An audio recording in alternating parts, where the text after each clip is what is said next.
સુરતના માંડવીમાં કોંગ્રેસ સમિતિ દ્વારા યુરિયા ખાતરની અછતને પગલે વિરોધ કરાયો છે તો માંડવી બસ સ્ટેન્ડથી કોંગી કાર્યકરો હાથમાં પ્લેકાર્ડ લઈ રેલી રૂપે મામલતદાર કચેરી ખાતે પહોંચ્યા હતા। જિલ્લા કોંગ્રેસ સમિતિના પ્રમુખ આનંદ ચૌધરીએ થાળી ખખડાવી વિરોધ નોંધાવ્યો હતો।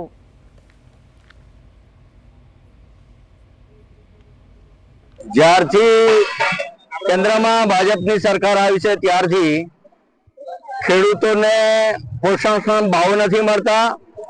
બિયારણના ભાવ ખૂબ મોટા પ્રમાણમાં વધ્યા છે અને એને જરૂરિયાત મુજબનું ખાતર મળતું નથી। હાલમાં જે ડીએપી નો ભાવ વધાર્યો છે 130 રૂપિયા, એ પડતા પર પાટું છે અને વારંવાર એન પ્રકારે બહાના કાઢીને જે કોંગ્રેસના સરકારમાં સબસિડી મળતી તે બંધ કરીને હવે સીધા ખેડૂતોને બજાર ભાવે ખરીદવું પડે છે અને એનો પોષણક્ષમ ભાવ મળતો નથી।